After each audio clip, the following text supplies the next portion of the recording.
Tal vez ha llegado el momento de dejar que el polvo repose sobre tu Biblia. Tal vez sea hora de tratarla únicamente como un registro del imaginario humano, un compendio de historias y alegorías.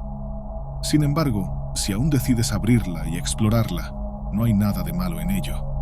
Solo sugiero que mires la génesis humana presentada en sus primeras páginas con ojos críticos. Olvida la narrativa clásica de la creación del hombre. Prepárate, en cambio, para enfrentar algo aún más sorprendente. Una versión que desafía lo que sabemos sobre nuestros primeros ancestros, aquellos a quienes buscamos respuestas y que, en el pasado distante, soñaron con el futuro que ahora habitamos. Si ellos pudieran prever cómo sus historias serían distorsionadas, quizás se habrían esforzado más en preservar la verdad de una forma más inmutable. Pero hoy es posible acceder a fragmentos de esa verdad en textos olvidados, renegados por el tiempo y las instituciones.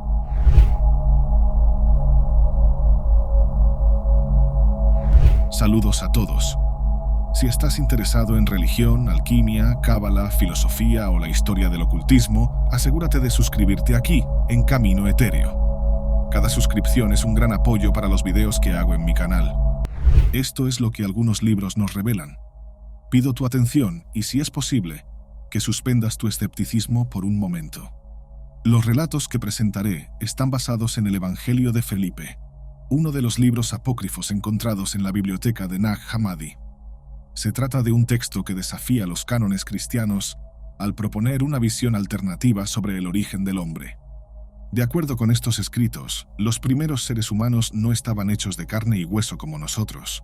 No estaban sujetos a las limitaciones físicas que hoy nos definen. Por el contrario, eran seres espirituales, constituidos de pura luz. No una luz pasajera, sino una esencia fundamental, inseparable de su propia existencia. Esa luz no era solo un símbolo, era la misma sustancia de su creación. Estos primeros seres estaban destinados a la iluminación, tanto literal como metafórica. A diferencia de nosotros, no conocían el dolor, el cansancio ni la fragilidad. Eran superiores en todos los aspectos en los que hoy somos defectuosos. Lo que nos falta, ellos lo poseían en abundancia, y lo que tenemos de excepcional, ellos lo dominaban como maestros.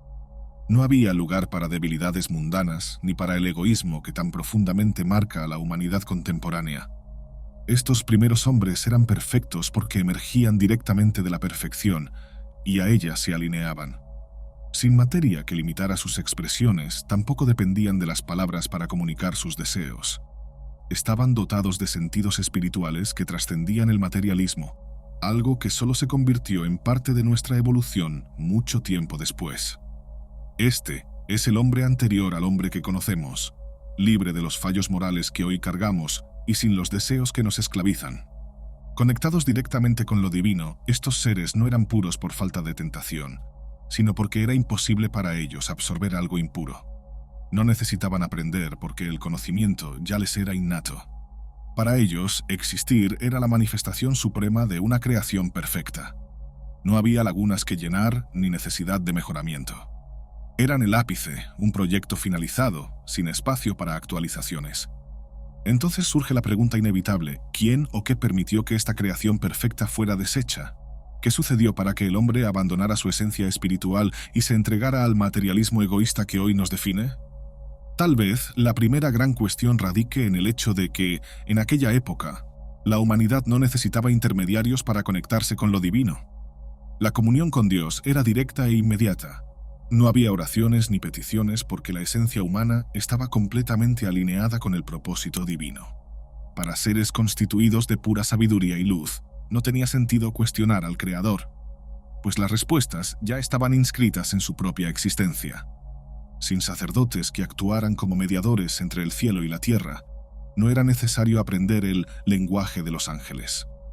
Los deseos de Dios no estaban codificados en libros o tradiciones humanas que aún no existían. En cambio, fluían naturalmente, como una extensión del ser. En esa conexión plena, el hombre no dependía de interpretaciones ajenas ni de la manipulación de terceros para comprender lo divino. La propia existencia era la comunicación perfecta. Imagínate como parte de esa sociedad. Tu cuerpo no es como el que posees hoy. En cambio, eres puro espíritu, capaz de percibir la totalidad de una realidad compartida. No anhelas la belleza de la vida porque todo a tu alrededor es la misma esencia de la belleza. No hay necesidad de levantar la vista para buscar a Dios en los cielos, porque lo divino está en todo y es una extensión de ti. Es como si pudieras recoger en cualquier momento el fruto más dulce del árbol más antiguo de la humanidad. Todo lo que los hombres siempre desearon estaba al alcance de sus manos. Pero entonces surge la pregunta inevitable: ¿qué sucedió con la humanidad? ¿Qué la hizo abandonar esa comunión perfecta para perderse en el materialismo, como si este fuera parte del viaje espiritual y no una ruptura con él?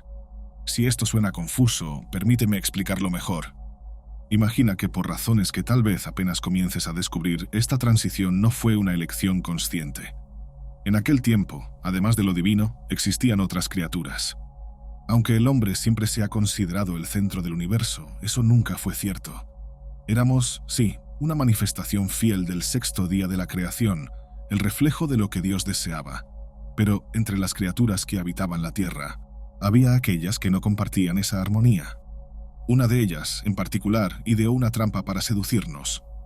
Su objetivo no era solo engañarnos, sino aprisionarnos en un mundo completamente diferente del que vivíamos. Esa criatura veía en nuestra espiritualidad una forma de reflejar lo divino, algo que ella misma nunca podría alcanzar. Llena de envidia y angustia, decidió crear una realidad alternativa, un lugar donde todo lo que conocíamos sería imitación, una copia imperfecta del verdadero plan divino.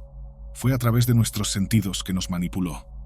Al explotar el deseo humano de experimentar y comprender lo que nos rodeaba, esa entidad nos alejó gradualmente de la espiritualidad. El materialismo se convirtió en nuestra nueva prisión.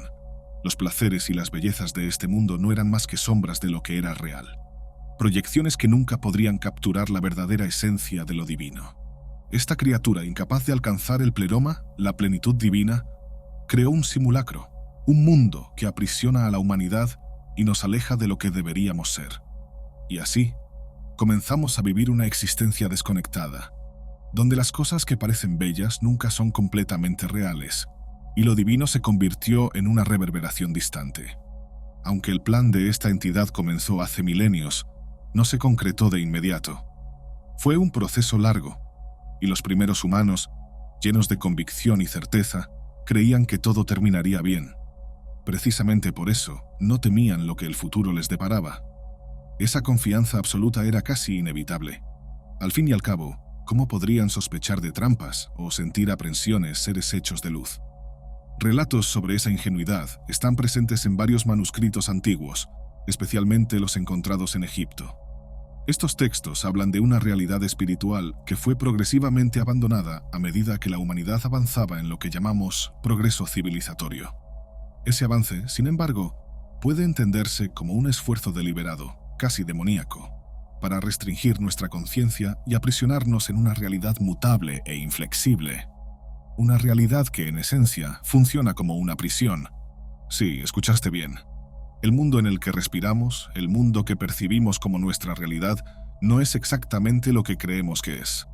Este lugar donde tú y yo existimos no forma parte del verdadero plan de nuestra existencia.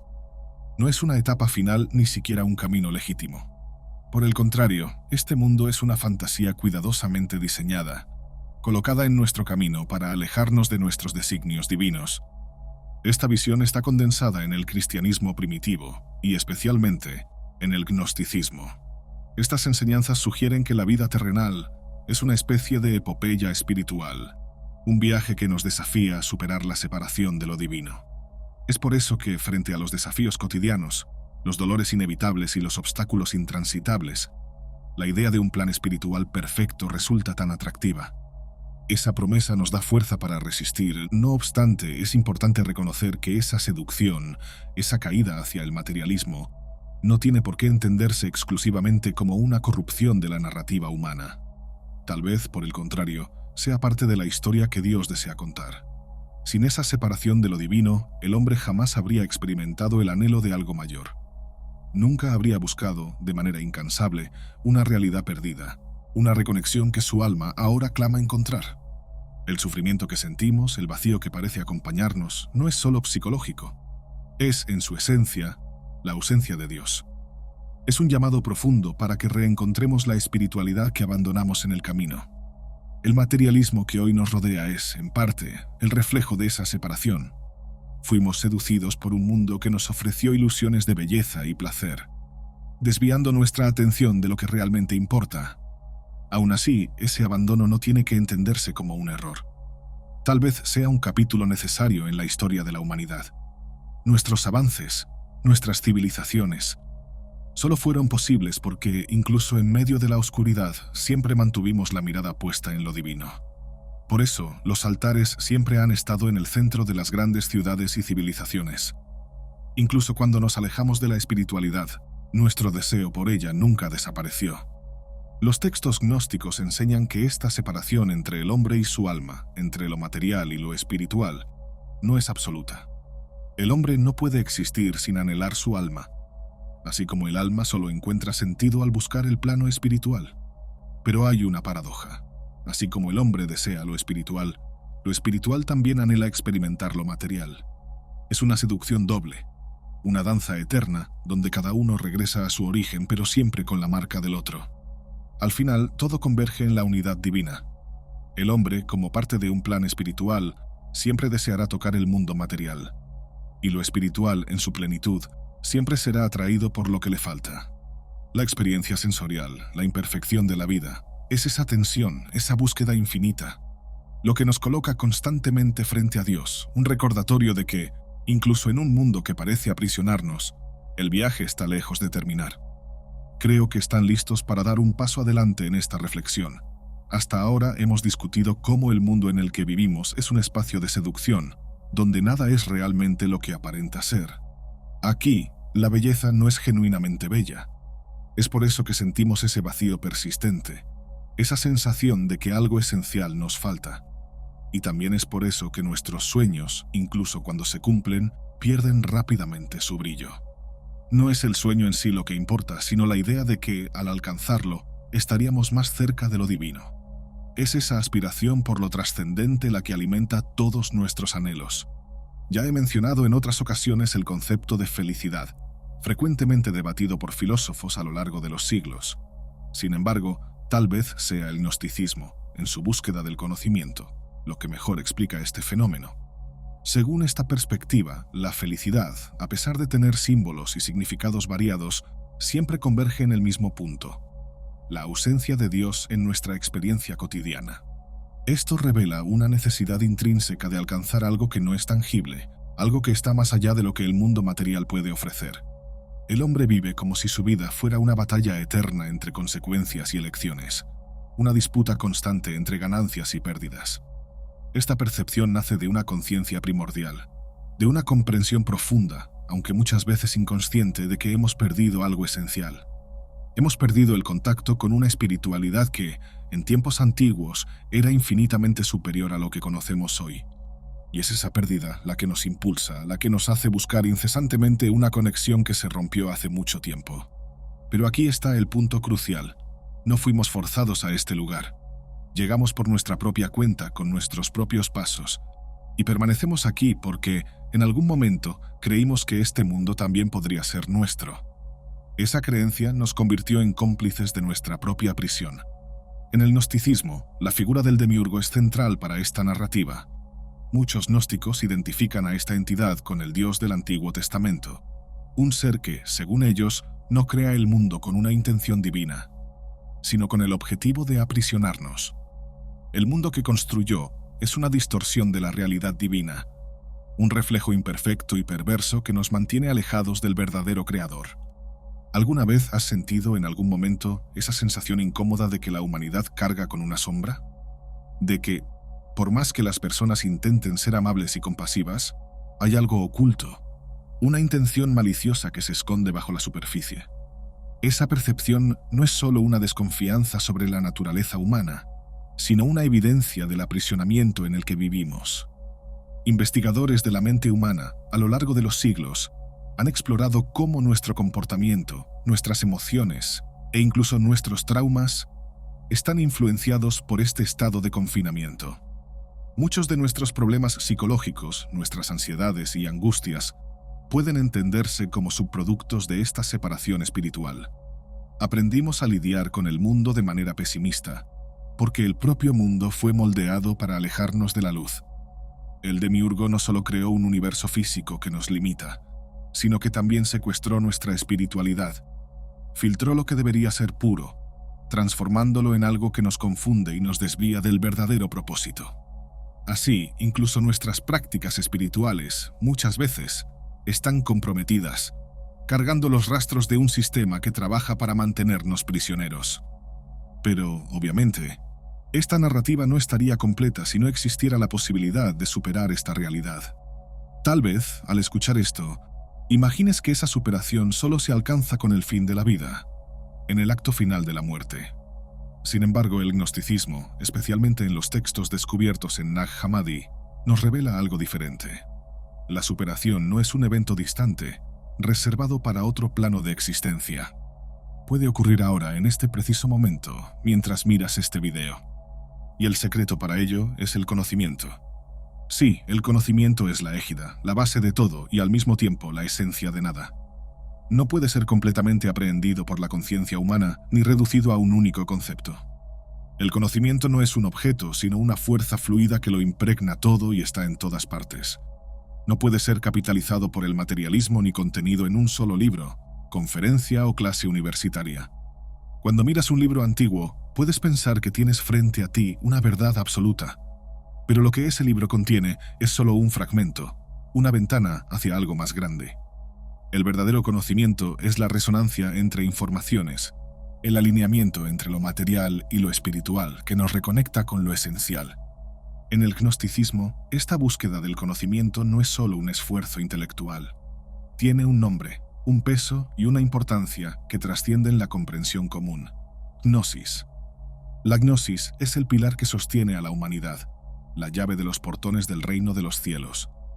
Mientras que las tradiciones canónicas sugieren que la vida es un camino de regreso a lo divino, donde seremos eventualmente acogidos, el gnosticismo nos pide algo más activo y transformador. Nos desafía a abandonar la pasividad, colocándonos en el centro de una batalla cósmica entre fuerzas malignas y benevolentes. En este escenario no somos simples espectadores. Tampoco somos los grandes protagonistas. Somos el campo de disputa, el territorio donde se desarrolla esta guerra espiritual. Somos el ambiente que las fuerzas celestiales y las fuerzas del demiurgo desean conquistar. Somos la extensión del divino en potencia, pero también la ambición que el mal intenta corromper. Para superar esta realidad dominante, para ver más allá de lo que el demiurgo creó como ilusión, necesitamos ir más allá de la satisfacción de nuestros propios deseos y ansiedades. Esto, por supuesto, es difícil, tal vez una de las tareas más desafiantes que podamos imaginar. Pero el primer paso está en encontrar sentido en la propia búsqueda de sentido. El viaje del conocimiento comienza con la aceptación de nuestra ignorancia. Desde el nacimiento somos ignorantes, y así permanecemos durante gran parte de nuestra existencia. Es solo en el regreso a lo divino que comenzamos a conocer verdaderamente nuestra esencia. Hasta entonces, el conocimiento no es un destino, sino un proceso. Y ese proceso es espiritual en su naturaleza más profunda. Cuando se dice que el conocimiento libera, existe una literalidad poderosa en esa frase. El conocimiento no nos libera solo para que sigamos adelante con nuestras vidas. Es la llave, y perdón por la metáfora, para los portones del cielo. Es a través del conocimiento que las respuestas a las preguntas que nunca nos atrevimos a formular se vuelven claras. Y más allá de eso, es a través de él que aquello que siempre nos pareció incomprensible se revela con una obviedad tan cristalina que resulta desconcertante. No puedo transmitirte mi conocimiento, así como tú no puedes transmitirme el tuyo. La gnosis es algo profundamente individual, que se asocia a cada uno de nosotros de manera única y singular. Piensa en la inmensidad de personas en este planeta, todas viviendo bajo una visión aún arcaica del cosmos, pero aún así, llevando consigo algo extraordinario, la presencia de lo divino. Somos fragmentos de una grandeza tan inconmensurable que su complejidad no puede ser captada por valores humanos. Las matemáticas, por más avanzadas que sean, jamás comprenderán la curiosidad o la esencia de lo divino. Somos como pequeños granos de arena que, juntos, constituyen un cuerpo celestial incomparable. ¿Cuántas narrativas bíblicas han adaptado esa relación sublime en un contexto de obediencia total a un Dios retratado como totalitario? Piensa en el mito de Adán, moldeado a partir del barro, y en el mensaje implícito: el hombre fue creado para la tierra, y esa conexión es inseparable. Pecó porque no podía separarse de su propio egoísmo. Fue culpable porque la insubordinación era inevitable. La historia de Adán y Eva se convirtió en una advertencia para generaciones futuras, instruyéndolas a no violar los mandamientos de un Dios que, en el gnosticismo, es frecuentemente identificado como el demiurgo, un creador enfocado en el control, no en el aprendizaje. Esta realidad constituida por el demiurgo es una red de seducción profunda, donde el árbol del conocimiento, el símbolo de la libertad de pensamiento, fue prohibido. ¿Por qué? Porque el conocimiento representaba una falla moral, una afrenta a lo divino. Al igual que el fuego que quema al tocarlo, el conocimiento fue representado como peligroso, algo que el hombre no podía alcanzar. Dios sabe todas las cosas, se decía, y la humanidad debía confiar ciegamente. Esa narrativa moldeó el Antiguo Testamento con un enfoque casi obsesivo en el control y el castigo. Preguntar, cuestionar, buscar respuestas fuera de los límites impuestos era visto como un acto de rebelión, merecedor de las más severas penalidades. Fue a partir de esa rigidez que surgieron las especulaciones de que los dioses del Antiguo y del Nuevo Testamento eran en realidad distintos. Y fue Jesús quien reveló esa distinción. En el gnosticismo, Jesús no es solo una figura profética, sino un faro de superación. Rompió las barreras impuestas por el demiurgo, mostrando a la humanidad que era posible trascender los deseos mundanos y las limitaciones de esta realidad. No estaba aquí solo para redimir pecados, sino para enseñar que podemos renacer espiritualmente, que hay un camino más allá de la muerte. Junto a Jesús surgen otras figuras de inmenso valor, muchas veces desatendidas por las narrativas tradicionales.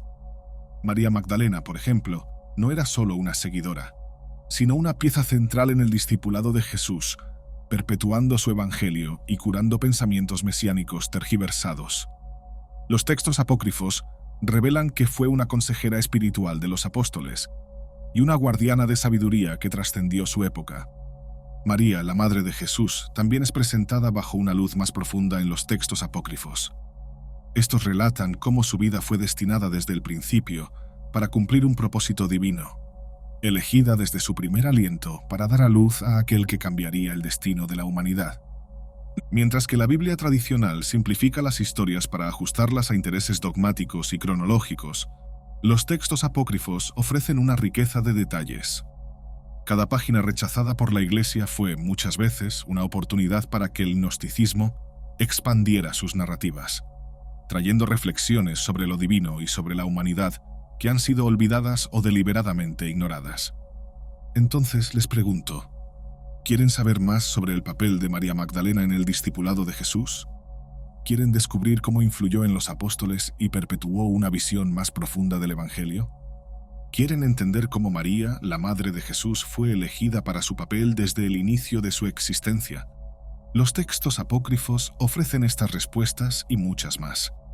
Iluminan a personajes marginados por la narrativa canónica, revelando sus verdaderas contribuciones a la espiritualidad humana.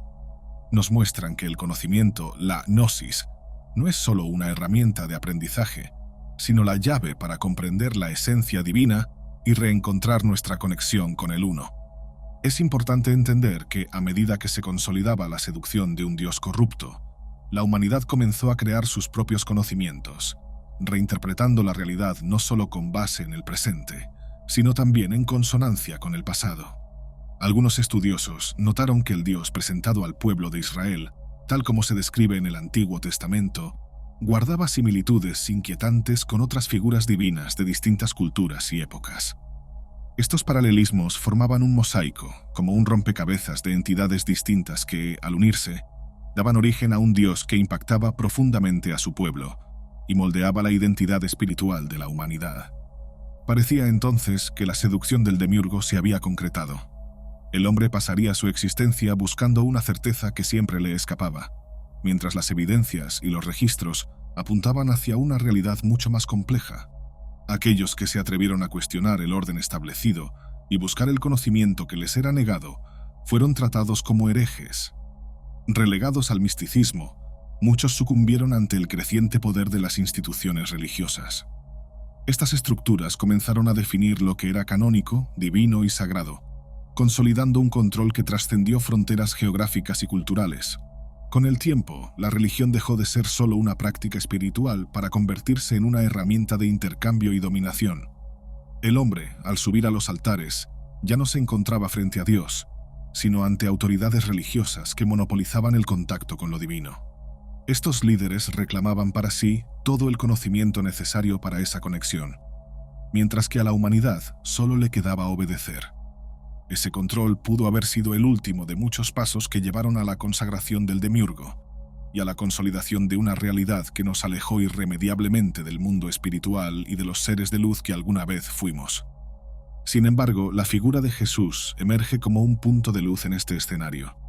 Su legado fue profundo, no solo por sus palabras, sino también por su presencia. Jesús representaba un puente entre el mundo materialista que nos convertimos y los seres luminosos que todavía podemos ser. Su misión fue, en esencia, despertar a la humanidad hacia un conocimiento necesario, aunque aún incomprensible en su nivel más elevado. Mencioné anteriormente una carta atribuida a Poncio Pilato, considerada ficticia, pero profundamente antigua, que describe a Jesús como alguien que emanaba luz. Aunque esta idea ya es familiar en las representaciones artísticas y narrativas bíblicas, la posibilidad de un relato que lo describa de manera física y metafísica al mismo tiempo refuerza su singularidad.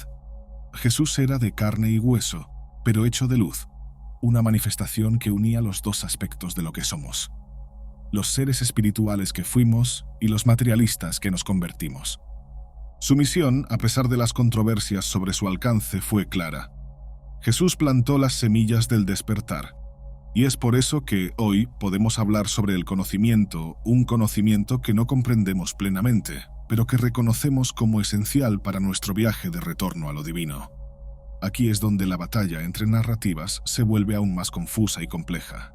Pensadores del gnosticismo afirman que las grandes religiones y sus líderes, en realidad, han servido para reforzar el liderazgo del demiurgo. Estos líderes, conscientes o no, operaban para impedir que la humanidad viera la realidad espiritual como algo alcanzable, manteniendo a las personas eternamente en la expectativa de que solo una intervención divina externa podría liberarlas. Esa estrategia sería un medio para perpetuar el dominio del demiurgo sobre la humanidad.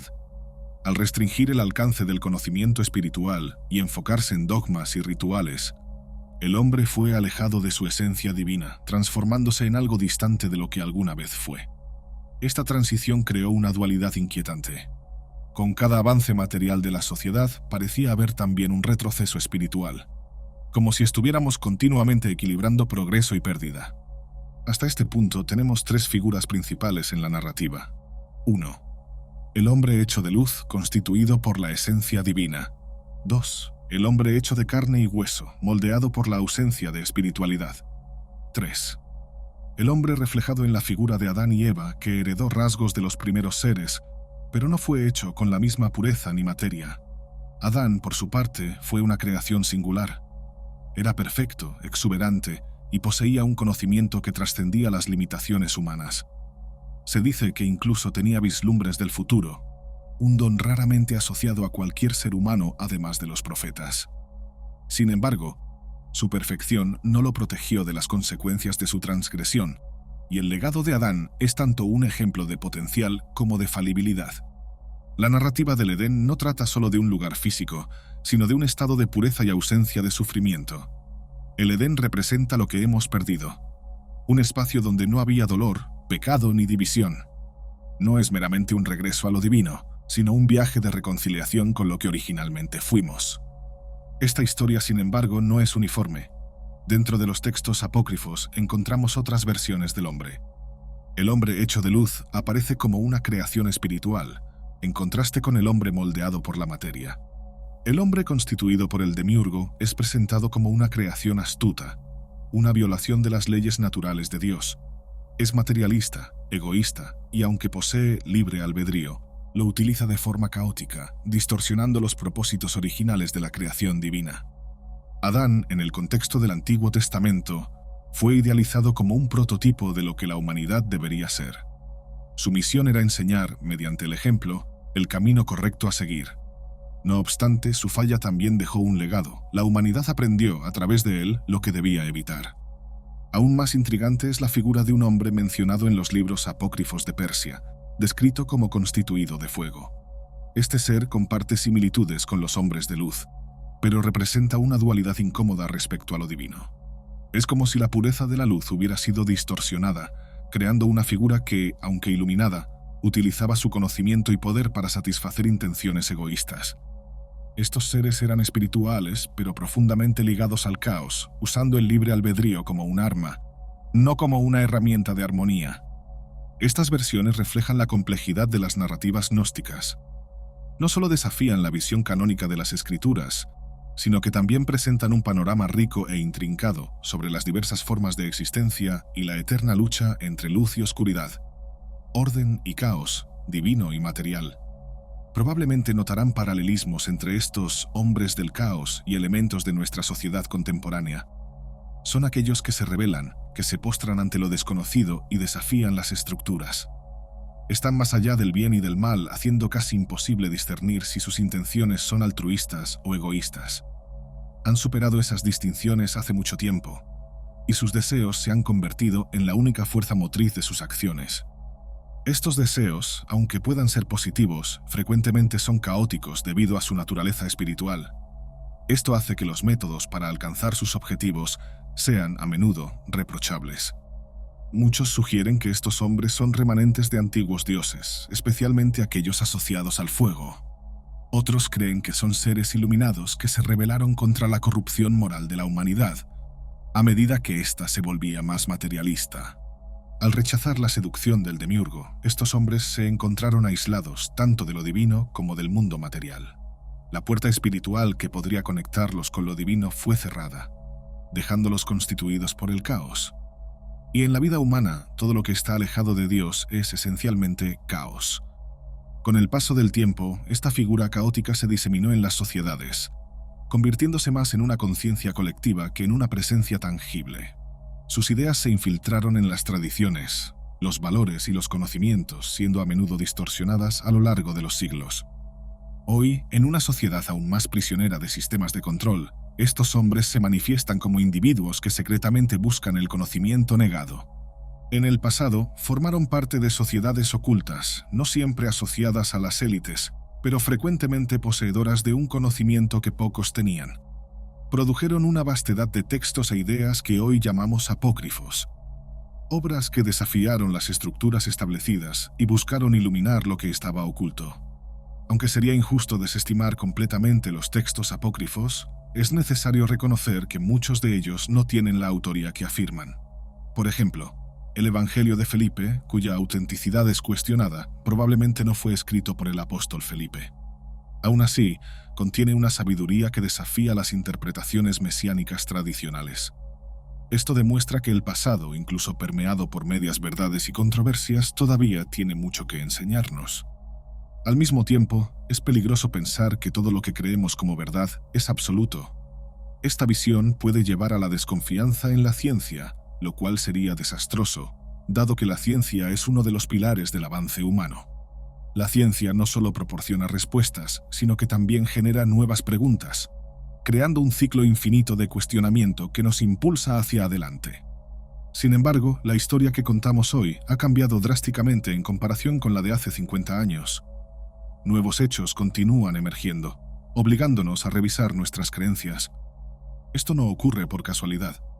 La narrativa de la humanidad siempre ha caminado de la mano con los intereses del demiurgo y sus arcontes. Mi recomendación es que observen atentamente la vida, las narrativas e incluso las escrituras sagradas. Cada historia que contamos lleva consigo otra historia más antigua, sin un inicio, medio o final claros. Momentos cruciales en la historia de la humanidad están marcados por convergencias que aparentemente no tenían sentido, pero que, juntas, crearon nuevos significados. Estamos al borde de otro de esos momentos. Algo que muchos creían distante o incluso imposible podría estar a punto de ocurrir. No sé si esto involucra la manifestación de Dios, el descubrimiento de nuevas constelaciones o la aparición de seres escondidos en el universo, pero es seguro que el impacto será profundo. Tal vez estemos cerca de resolver uno de los mayores enigmas de la humanidad, el misterio del destino. Sin embargo, más importante que descubrir hacia dónde vamos, es decidir qué camino debemos seguir. Durante siglos, la humanidad ha caminado en la oscuridad, sin saber quién es ni hacia dónde se dirige. Y cuando llegue el momento de elegir, ¿qué haremos? ¿Optaremos por el caos, rechazando toda estructura existente? ¿Aspiraremos a la iluminación de los primeros hombres, trascendiendo los límites de lo divino y convirtiéndonos en parte esencial de esa esencia mayor? ¿O continuaremos en el mundo, disfrutando de los placeres y desafíos de vivir en una prisión que, paradójicamente, llamamos hogar? Desde aquí no puedo saber cuál será tu elección. Pero lo que sí puedo decir es que, pronto, será necesaria una decisión. Hasta entonces, lo único que pido es que busquen el conocimiento, que permanezcan atentos y curiosos. Este canal puede no tener el mapa completo hacia el destino que buscas, pero entre nuestros videos hay pistas dejadas a lo largo de la historia de la humanidad. Estas pueden ayudarte a identificar las huellas de aquellos que vinieron antes de nosotros, iluminando el camino para que sigas tu propio viaje.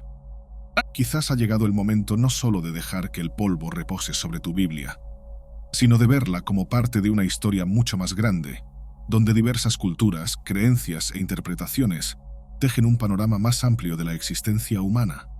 Al fin y al cabo, lo que vemos en los textos sagrados no son solo historias aisladas, sino fragmentos de un pasado donde la humanidad buscaba sentido, trascendencia y conexión con algo más allá de sí misma.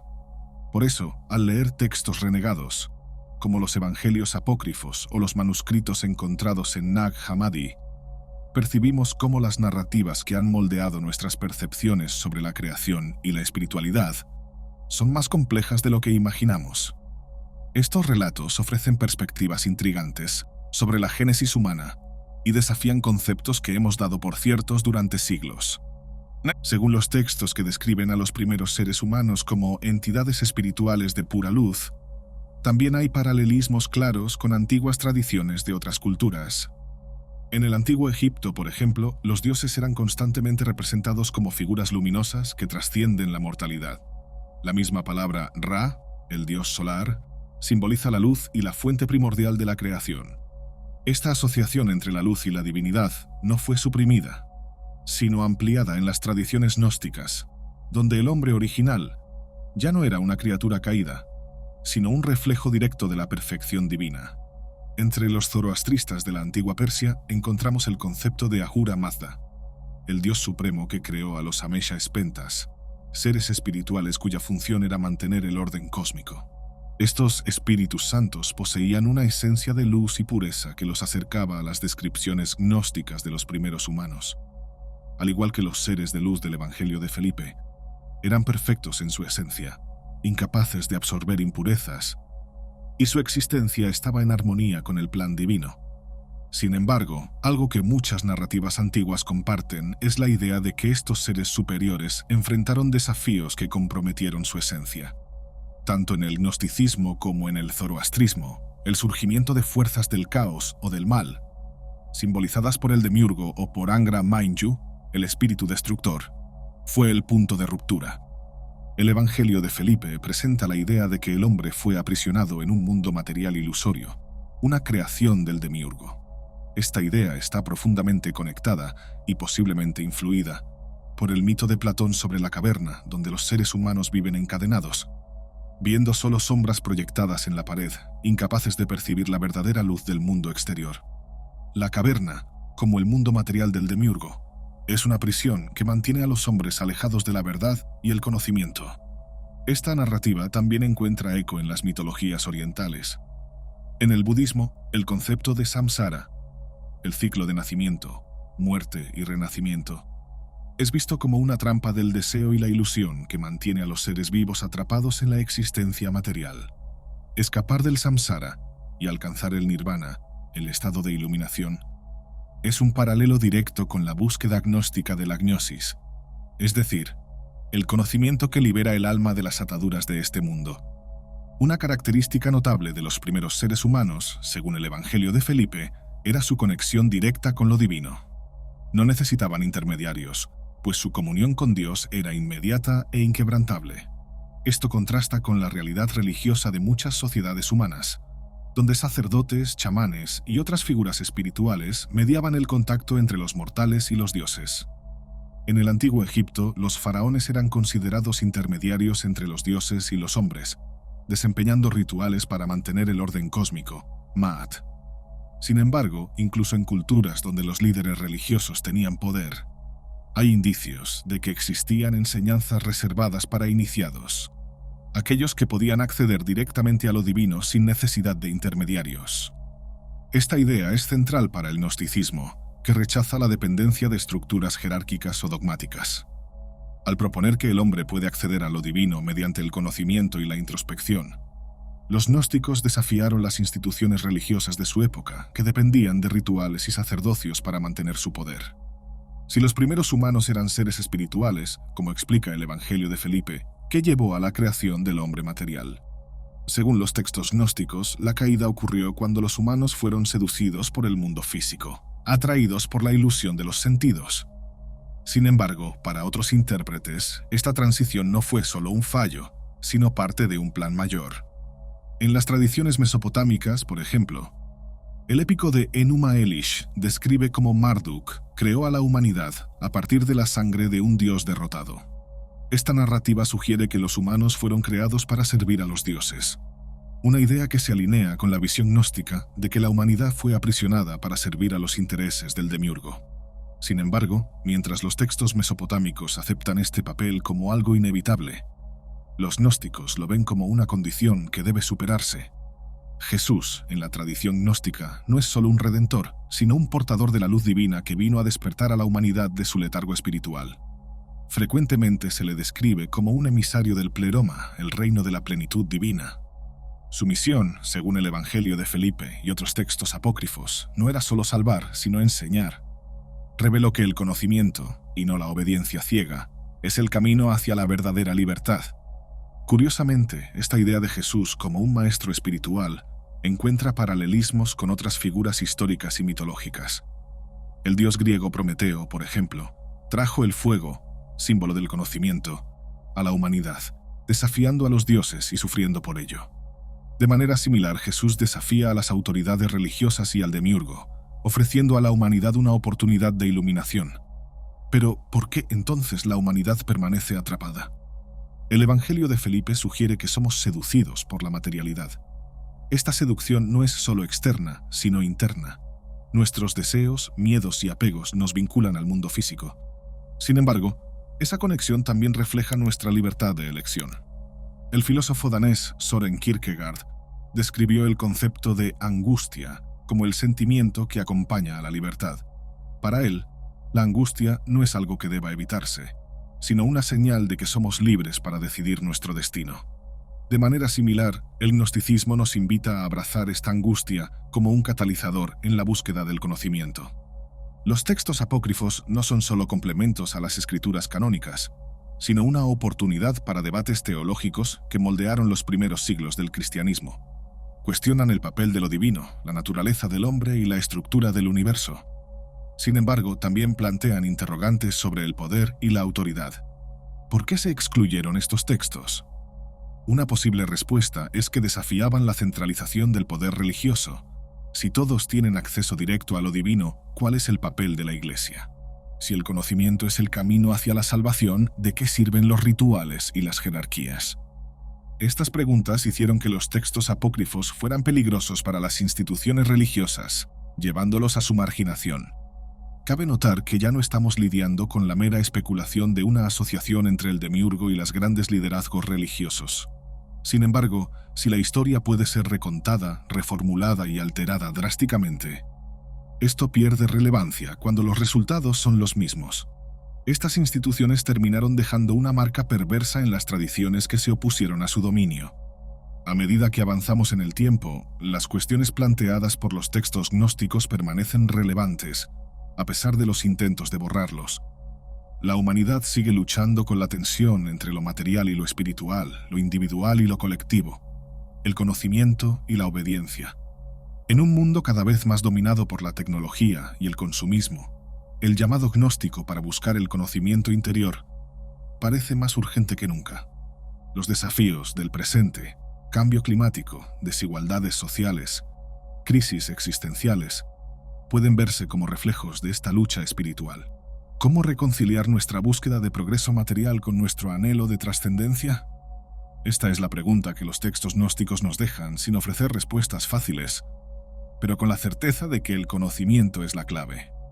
La historia de los tres tipos de humanos, los seres de luz, los humanos materiales y los híbridos espirituales, es más que una narrativa sobre el pasado. Es una posibilidad para reflexionar sobre quiénes somos y quiénes podemos llegar a ser. Los textos apócrifos, renegados por siglos, ofrecen una visión alternativa de la creación y una posibilidad de redención que depende de cada uno de nosotros. Si estamos listos para abrazar el conocimiento, la elección es nuestra. Como seres libres, tenemos la capacidad de trascender nuestras limitaciones y reconectarnos con lo divino. ¿Qué haremos con esa libertad? Esa es la pregunta que cada generación debe responder. Sin embargo, algo es importante aquí. Sea cual sea el impacto del demiurgo en nuestra especie, si somos herederos o no de su legado, lo crucial es reconocer que la humanidad vive hoy en una nueva era. Una era distinta de las grandes convenciones del pasado y de las breves aprehensiones sobre el presente. El futuro que buscamos quizá no esté necesariamente en las personas que alguna vez fuimos. Quienes somos no se aparta de quienes deberíamos ser, pero tampoco debería definir quiénes podemos ser. Si el tipo de humano que somos no nos preocupa ahora, quizás sea momento de entender, de una vez por todas, que no necesitamos corresponder a las expectativas de ninguna divinidad y que podemos superar los roles de simples secundarios inclinados a los deseos tiránicos y al poder religioso. Estos no deberían moldear nuestros pasos, cuando solo dejaron migajas para que las siguiéramos. Lo que la humanidad ha logrado reconstruir a lo largo de la historia es solo un fragmento de la cosmología y un porcentaje diminuto de la luz que habitaba en cada uno de nosotros, transformándonos en seres oscuros, entregados al caos. Esto alteró nuestras narrativas y nos convirtió en rehenes de un entendimiento obstruido por nuestra conexión con lo divino, pero sometido a nuestros cimientos terrenales. Si esta realidad es una prisión, la vida de cada sujeto debe ser una narrativa de fuga. Más allá de los muros que cubren nuestra realidad, más allá de las introyecciones religiosas y más allá de las mentiras que fueron hábilmente contadas para esconder las llaves de la prisión dentro de nuestra propia conciencia. Lo peor de todo es que cuando los diversos tipos de hombres finalmente se fusionen en algo cercano a lo divino, nos daremos cuenta de que todos hemos estado presos dentro de nosotros mismos. Y entonces, el hombre se convertirá en parte de todas las especies. Pero esto no es una elección ni una teoría. Es simplemente un hecho, una razón inherente a la propia humanidad, ofrecida por el conocimiento.